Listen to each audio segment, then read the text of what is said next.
স্বাগত। আজকে আমি আপনাদেরকে শেখাবো কিভাবে এই যে ৩৬৫ দিনে বছর হলো এবং ৩০ দিনে মাস হলো এবং ৭ দিনে কেন সপ্তাহ হলো, প্লাস আমরা ৭ দিনের নাম কিভাবে পাইলাম। তো এই জিনিসটা আপনাদেরকে শেখাবো। তো রাত্রে আকাশে যদি আপনারা তারাগুলোকে খেয়াল করেন তাহলে দেখবেন যে কিছু তারা আছে যেগুলো মানে সব তারাই কিন্তু মুভ করে। মুভ করে বলতে মানে গরমকালে কিছু তারা দেখা যায়, যেমন হলো সামার ট্রায়াঙ্গেল বলে, ওইগুলো কিন্তু শীতকালে দেখা যায় না। আবার শীতকালে কিছু তারা দেখা যায় যেগুলো গরমকালে দেখা যায় না। আমি যেহেতু রেকর্ডিংটা করছি শীতকালে, সেহেতু দেখেন এই যে ৩ টা তারা এটা কিন্তু সবাই আমরা দেখেছি। তো এই ৩ টা তারা থাকে, এর এই পাশে দেখেন রাইজেল আছে, এখানে বেটেলজুস আছে, এখানে আরেকটা তারা আছে, এখানে একটা তারা আছে। তো এটাকে মূলত কনস্টেলেশন বলে। দেখেন আমি যদি কনস্টেলেশন আর্ট অন করি তাহলে দেখেন কনস্টেলেশন বলে। দেখেন এটা কিন্তু একটা যোদ্ধা, অরিয়ন একটা যোদ্ধা। তো এইরকম দেখেন প্রত্যেকটা ইতেই কিন্তু কনস্টেলেশন আছে। প্রত্যেকটা মানে ম্যাক্সিমাম ইতে কনস্টেলেশন আছে। এটা কি আমাদের পূর্বপুরুষরা মানে এই আকাশে যে তারাগুলো দেখতো এই তারাগুলোর সাথে একটা না একটা প্রাণী বা কোনো একটা কিছুর ছবি ইমাজিন করতো। যেমন আমরা অনেক সময় গাছের দিকে তাকালে কিন্তু মনে হয় যে চেহারা ভাসবে। অন্ধকারে অনেক সময় আপনি তাকায় দেখবেন ০.৫ ঘন্টার বেশি, দেখবেন যে বিভিন্ন প্রাণীর চেহারা মনে হবে।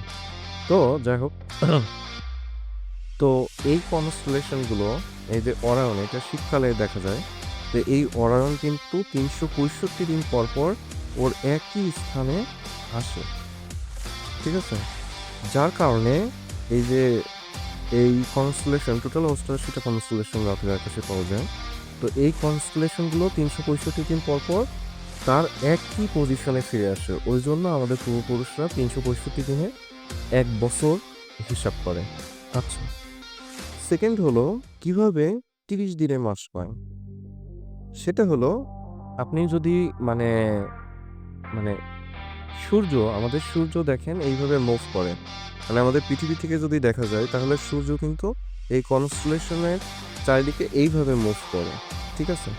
এইভাবে মুভ করে। তো এই কনস্টেলেশন যে কনস্টেলেশনের উপরে মুভ করে সেটা ১২ টা কনস্টেলেশন আছে। সেই ১২ টা কনস্টেলেশনকে আমরা জোডিয়াক বা রাশিফল বলি।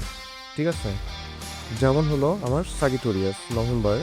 তো সাগিটোরিয়াস এই ১২ টা কনস্টেলেশনের বা রাশিফলের কারণে ১২ টা মাস এসছে।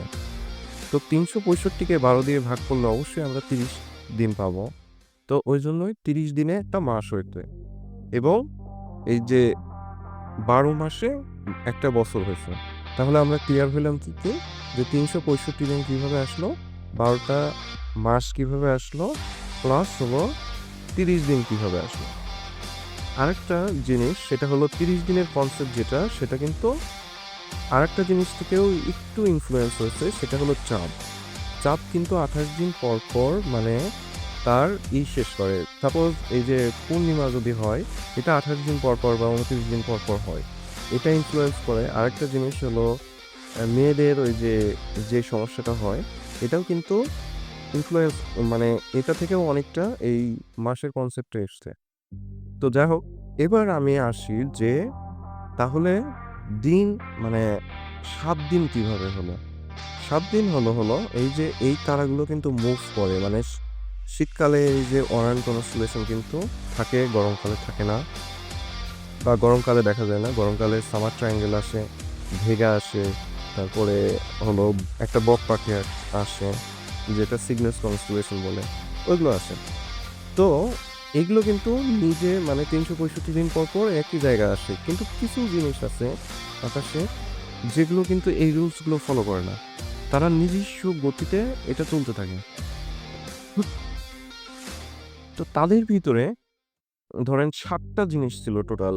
একটা হলো এই যে বৃহস্পতি গ্রহ, মঙ্গল গ্রহ, তারপরে হলো সূর্য ছিল, চাঁদ ছিল, হ্যাঁ?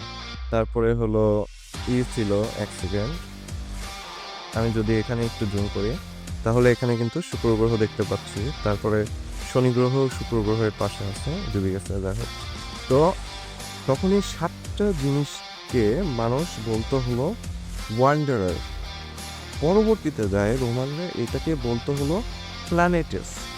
প্ল্যানেটেস। তো এই প্ল্যানেটেস জিনিস, এই ৭টা জিনিস থেকে ৭টা দিনের কনসেপ্ট আসে। তো এই ৭টা দিন কিসে, কিসে দেখেন? যেমন হলো আমরা ১ম এ পাই হলো শনিবার। শনিবার রবিবার। রবিবার কিন্তু আমরা ছোটবেলায় পড়ছি সূর্যের আরেকটা নাম হলো রবি। যার কারণে সূর্য থেকে রবিবারটা এসছে। তারপরে হলো মানডে বা মনডে, অরিজিনালি হবে হলো মনডে, মানে চাঁদের কাছ থেকে এই নামটা এসছে। তারপরে হলো এই যে মঙ্গলবার, মঙ্গলবারটা এসছে হলো মঙ্গল গ্রহের কাছ থেকে। তারপরে হলো বুধবার, বুধ গ্রহ থেকে এসছে। তারপরে হলো এই যে বৃহস্পতিবার, বৃহস্পতিবার এসছে বৃহস্পতি গ্রহের কাছ থেকে।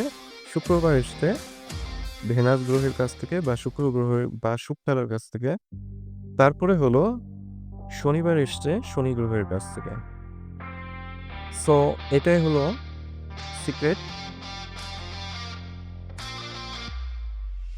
আচ্ছা, পরবর্তীতে এই ৭টা গ্রহ যে ছিল, পরবর্তীতে ১৬৪৫ সালে কোপারনিকাস নামে একজন বিজ্ঞানী তিনি প্রমাণ করে যে না, এই যে সূর্য এবং চাঁদ এটা কিন্তু কোনো গ্রহ না। ঠিক আছে? মানে চাঁদ হলো পৃথিবীর উপগ্রহ এবং সূর্য হলো, মানে সূর্য সবার মাঝখানে আছে এবং এই গ্রহগুলো চারিদিকে ঘুরছে। তখন কি হয়?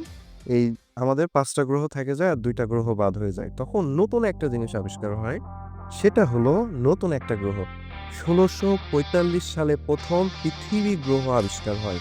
তার আগে সবাই জানতো পৃথিবী একটা জায়গা, আর এই যে জিনিসগুলো আমাদের মাথার উপরে থাকে, চাঁদ, তারপর সূর্য, এগুলো ছোট, ছোট জিনিস। তার আগে ১ম এ কোপারনিকাস এটা, মানে তার একটা বইতে লিখে, পরবর্তীতে যায় গ্যালিলিও টেলিস্কোপের মাধ্যমে দেখে যে না, কোপারনিকাস আসলেই সত্য।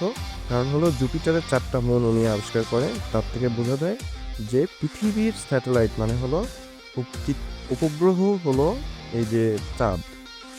সুতরাং এটা খুবই ইন্টারেস্টিং একটা জিনিস যে পৃথিবী আবিষ্কার হয়েছে ১৬৪৫ সালে। তার আগে পৃথিবী ছিল না। মানে পৃথিবী নামে কোনো গ্রহ ছিল না। সবাই মনে করতো এটা হলো সবকিছুর সেন্টার। তো যাই হোক, ভিডিওটা সম্পূর্ণ দেখার জন্য ধন্যবাদ। যদি আপনাদের ভালো লাগে তাহলে অবশ্যই একটা লাইক দিবেন। আর চ্যানেলটাকে সাবস্ক্রাইব করবেন, কারণ এই ধরনের ভিডিও আমি কিন্তু প্রায় দিয়ে থাকি। আর ভালো থাকবেন। Bye, by.